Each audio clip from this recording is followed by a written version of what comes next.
News from the street, 919fm.com. Here's what's happening.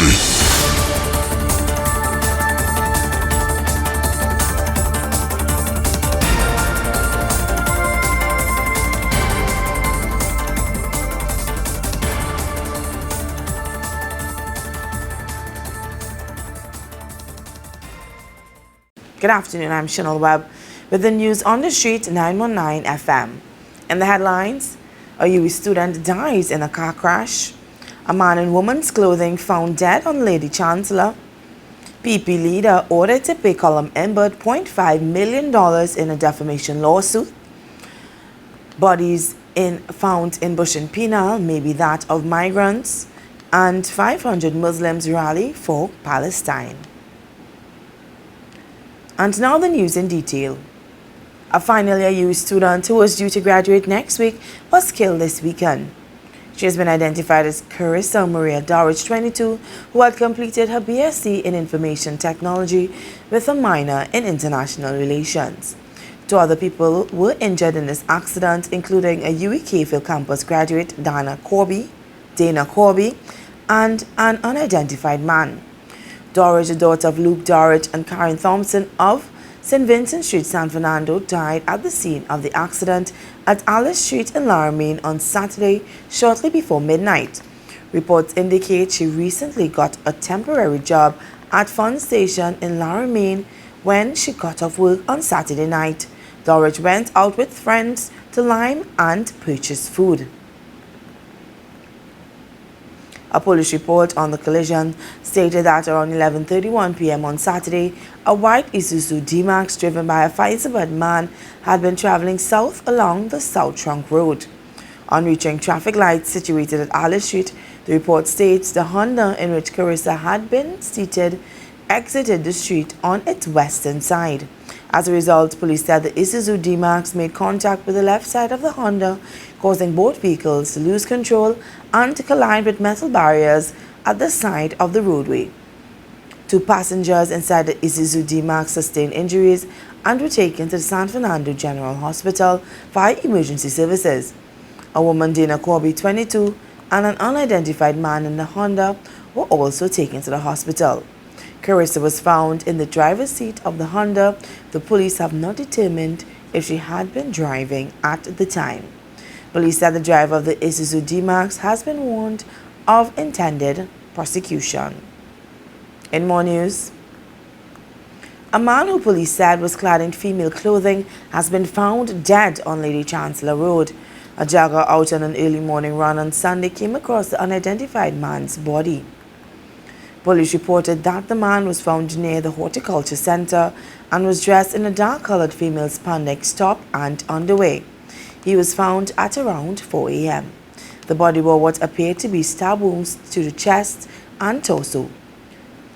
The victim, police said, appeared to be in his 30s and is of African descent, dark in complexion, 5'9" in height, and of medium build. The body was later taken to the Forensic Science Center in St. James, where an autopsy will be done once identification is made. We now head on over to Shanaka Phipps with Sports News.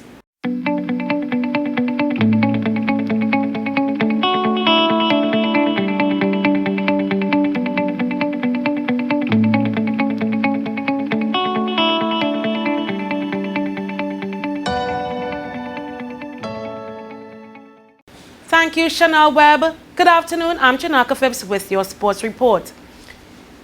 On top of sports today, Soca Warriors makes us proud in TNT versus Guatemala. Fatima regains control of SSFL. And Carter obtains 100 silver in Athens.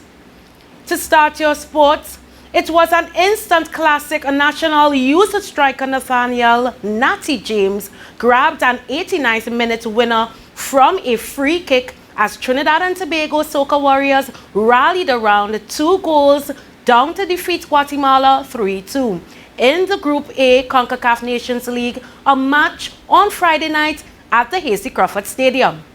A point playing away to already displaced Curaçao last Tuesday will guarantee TNT a first ever quarter-final spot joining Group B leaders Jamaica as well as the United States, Mexico, Costa Rica and Canada.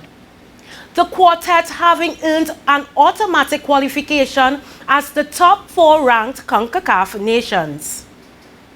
Rubio Mendez and Oscar Santos put Guatemala into an early 2-0 lead when their hopes were crushed by Alvin Joel's penalty, Rion Moore's close-up equalizer, for 2-2, and finally James' expertly taken free kick. Coming on as a late second half substitute, James left Guatemalan goalkeeper Nicholas Hagan firmly planted to the spot when drilling in from the set piece, capping a dramatic come from behind victory for the Soca Warriors, who also came from behind win in El Salvador last month. Further into sports, Fatima College overcame a stubborn test from Arima North Secondary to register a 2-0 win, which proved enough to regain the lead in the race for the 16-team Secondary Schools Football League Boys Premier Division on goal difference from San Juan North Secondary when round 10 concluded of matches on Saturday. At Fatima College Ground, Mucurapo Road, Aidan DeGans handed Fatima a 1-0 lead at the interval with his joint league best 10th goal of the season before Michael Chavez added the second item in the second half. His 7th of the campaign to secure the 3 points for the reigning national intercol champions to move to 25 points from 10 matches, the same as previous leaders San Juan North Secondary. And more sports, Trinidad and Tobago's Dylan Carter cupped his 4th medal at the ongoing World Aquatic Swimming World Cup Series on Saturday as he won silver the men's 100 freestyle final in the second leg of the series in Athens, Greece.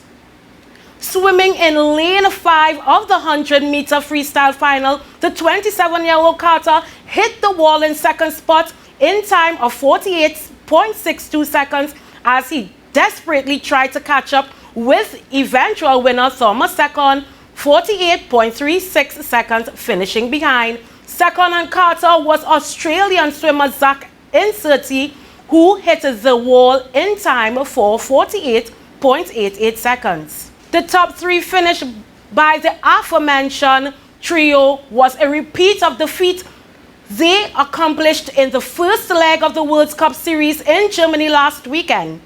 On that occasion, the Italian second dipped under 48 seconds to take gold in a time of 47.97 seconds. Inserti got silver in 48.55 seconds, and Carter claimed bronze in 48.73 seconds. A week after his bronze medal performance in Germany, Carter was able to marginally improve on his time as he grabbed his second silver medal of the 2023 World Cup. The 3-time World Championships medalist and gold in his sights in Athens, but he just couldn't beat second to the wall. And I'll leave you with some celebrations from Friday's game. Do have a magical Monday.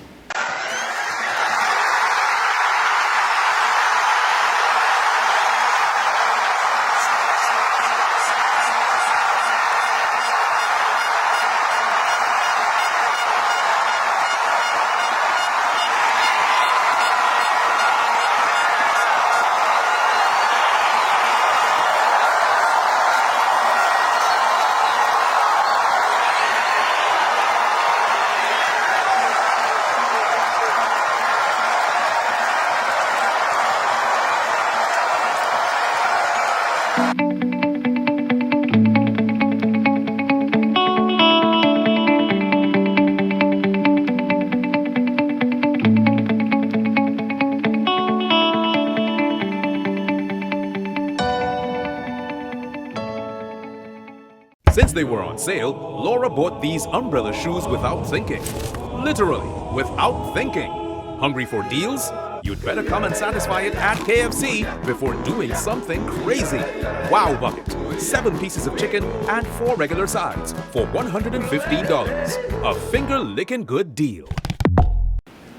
In other news, political leader of the Progressive Empowerment Party, Philip Alexander, has been ordered to pay Finance Minister Colin Imbut more than $0.5 million for defamation of character.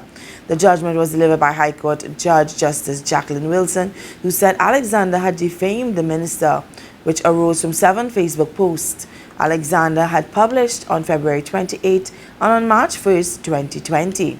The judge said there was a sustained attack on Imbut's character and integrity, both personally and in his role as Minister of Finance. Alexander was also ordered to refrain from further publishing or causing to be published the said statements or any similar statements regarding the Finance Minister. Alexander was also ordered to pay Imbut's legal costs. Following the judgment, Finance Minister posted on X, formerly Twitter, "I got an award for defamation of $525,000 against Philip Alexander. He had falsely alleged that I purchased an exotic Swedish sports car for US $2 million using forex that I obtained by corrupt means or by abusing my office as the Minister of Finance." In more news, police were called to the bushes of Milton Trace Extension, Penal Rock Road on Saturday night. This after hunters came upon the body of a man. Police officers found a second body. The degree of decomposition meant the bodies had been there for several days, maybe even weeks. One of the bodies was clad in a dark-colored shorts, the other in a sweatpants. The area where the bodies was found is heavily forested and close to Trinidad South Coast, in an area known for human smuggling and guns and drug shipments. Around 5:45 on Sunday, 2 hunters were in the bushes about 4 kilometers off the Milton Trace Extension when they found the first body. They fled and called the police. The officers went into the bushes and found the second body not too far away. Police have information that the bodies are that of Venezuelan men. We now head on over to Kyle Cumberbatch with the weather report.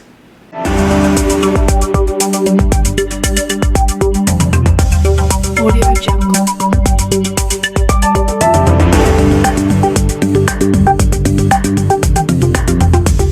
Thank you, Chanel. Mostly hot and sunny conditions are expected despite brief showers. There is also a low chance of isolated afternoon heavy showers or thunderstorms favoring western coastal areas of Trinidad. Tonight will be partly cloudy with few showers. Gusty winds and street flash flooding may accompany heavy showers or thunderstorms. We are still currently experiencing a hot spell lasting up until 4 p.m. today. Last night's minimum temperature in Piaco was 25.1 degrees Celsius and in Crown Point 26.7 degrees Celsius. Today's max forecasted temperature in Piaco was 34 degrees Celsius and in Crown Point 33 degrees Celsius. Our waves may reach up to 1.2 meters in open waters, but stay below 0.5 meters in sheltered areas. Thank you. My name is Kyle Cumberbatch. That was your weather report on the Street 919 FM, and back to you, Chanel.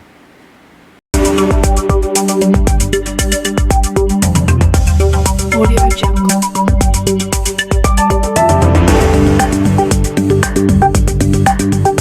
In more news, about 500 Muslims on Sunday afternoon marched around the Queen's Park Savannah, Port of Spain, in support of Palestinians living in the Gaza Strip who were caught in the middle of a conflict between Israel and the Islamic group Hamas.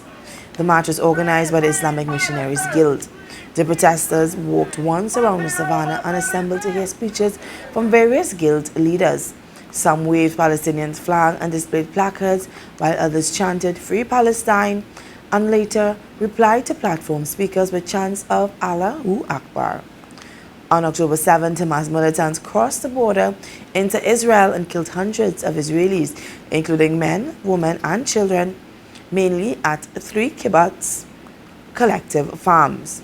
Some 260 young adults were also killed at a music festival. The Israeli military responded with airstrikes on 17 Hamas targets, later telling civilians in the Gaza Strip to flee south amid speculations of an impending ground invasion into Gaza. Some 2,670 Palestinians, including men, women, and children, plus militants, have been killed, with 9,600 wounded and 1 million people displaced. Recapping the headlines, a UWI student dies in a crash. A man in woman's clothing found dead on Lady Chancellor.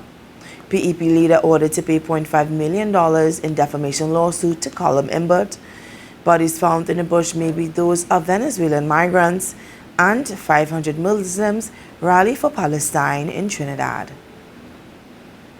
Good afternoon, I am Chanel Webb, and that was the news on the street 919 FM. News from the street. News from the street. 919fm.com.